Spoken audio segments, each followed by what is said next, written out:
Now that you've selected a possible path, you've done the research, you feel that this path is realistic for you, you are excited about it, it's time to start rebranding in that direction.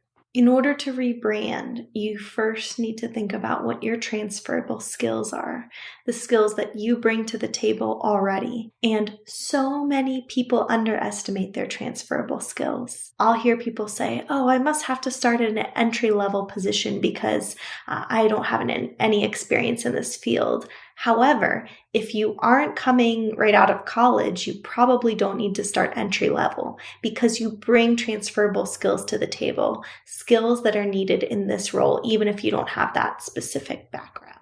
When people start digging into the transferable skills, that's when I start to see imposter syndrome crop up. I'll hear people say, oh, I need another degree. I need to go back to school. I need another certification. Now, if you're questioning that, you might not have done enough research previously. You should know generally what's expected for somebody in this type of career path by talking to experts, by reviewing LinkedIn profiles and cross-referencing the different backgrounds people have in these specific roles. And you should have a general idea if there's more than one way to go about this. Maybe some people start out by getting a certain degree, where some people build their background by building it through tangible experience on the job.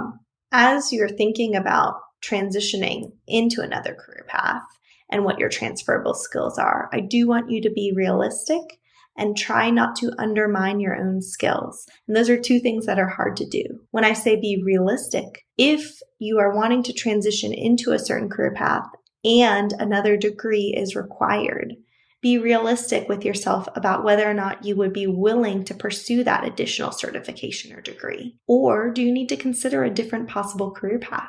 In order to articulate your transferable skills, I would pull a grouping of job descriptions related to the path that you're interested in. I would highlight the skills that are needed in that job description. And then I would sit down with a pad of paper and either, if you're a bullet point person, write out bullet points of the skills and the strengths that you have from your previous positions. Or you can write out in paragraph form, kind of like a journal entry, a bit about how your experience relates to this field. Try to look at the qualitative and quantitative skills. I see people get really caught up in quantitative skills or really tangible skills like a degree or certification or the amount of years of experience.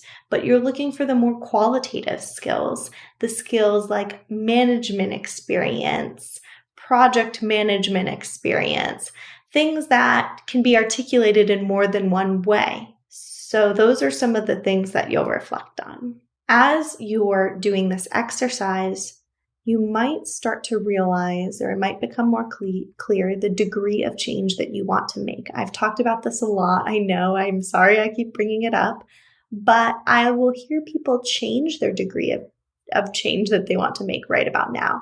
For example, say somebody is wanting to pivot their role, their industry, and their company. They might realize, whoa, that feels like too much change, or this feels like a little bit too much right now. And as you're thinking about these transferable skills, it might become apparent that you want to build another skill set.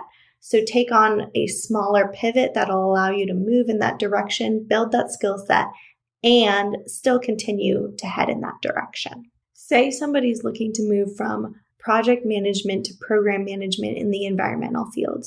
In order to pivot in that direction and continue to build their resume and build those transferable skills, they might say, okay, well, first I'm going to take a project management job in the environmental field and then try to move into program management in another company. So stay within the same role or title, but pivot industries. And then once you're in the industry that you want, pivot the role. So there's more than one way to go about this. And if this starts to feel confusing, this is something that we can brainstorm out loud about in a coaching session or in group coaching.